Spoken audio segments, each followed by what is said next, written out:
প্রথমে দিছে 27 দফা, তারপরে অনেক রাজনৈতিক দলের সাথে কথা বলে এটাকে 31 দফা উন্নীত করেছে।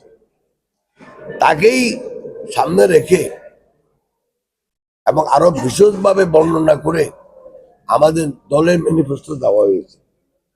এই দলের ম্যানিফেস্টো কিন্তু দেশের সামগ্রিক উন্নয়ন।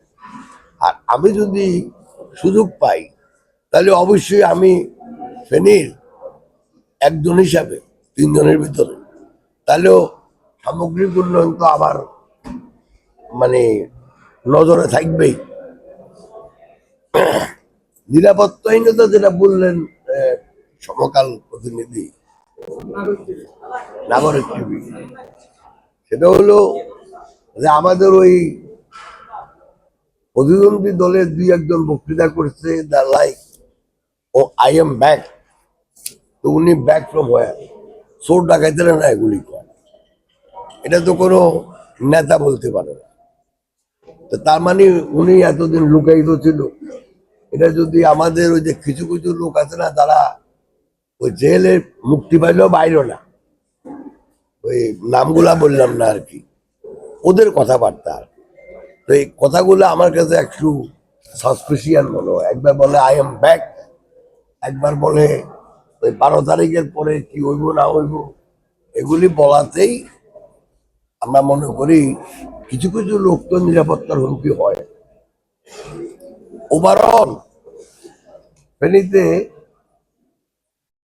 আমি ওই রকম সামগ্রিক নিরাপত্তাহীনতা মনে করি। আর আমাদের প্রতিদ্বন্দ্বী একজন আছেন, এই তো আপনারা জানেন আমার সাথে তো সবার সম্পর্ক ভালো, আমার সাথে কারো সম্পর্ক খারাপ এরকম কোনো কিছু আমি করি না। যে তাদের করি আর এক দলের প্রতিদ্বন্দ্বী বলতে পারে যে আমাদের সম্পর্ক খারাপ। আর সবার আগে কি কাজটা আমি বললাম, নিরাপত্তার কথাটাও বললাম, তো এর বাইরে তো কিছু বলার নাই এই মুহূর্তে। কিন্তু বললাম তো ওই যে কথাগুলা বলছে, সেজন্য আমি মনে করি যে একটা পার্টিকুলার পার্সনের কথা বললাম, নাম নাই বা নিলাম। পার্টিকুলার পার্সন যেটা বলে আই এম ব্যাক, এটার মানেটা কি? এটা গুন্ডা পান্ডা বলে এটা।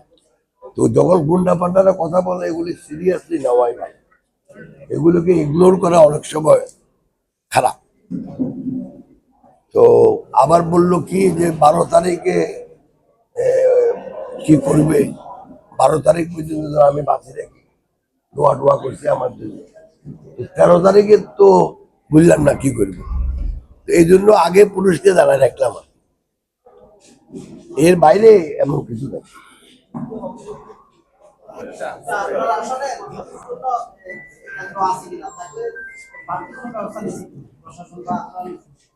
না, আমরা কিছু কিছু কেন্দ্রকে ঝুঁকিপূর্ণ, সরকারও মনে করে, ইলেকশন কমিশনও মনে করে, আমরাও মনে করি। আমরা যেগুলি ঝুঁকিপূর্ণ মনে করছি সেগুলি অলরেডি আমরা returning officer, assistant returning officer ওনাদেরকে আমরা জানাই।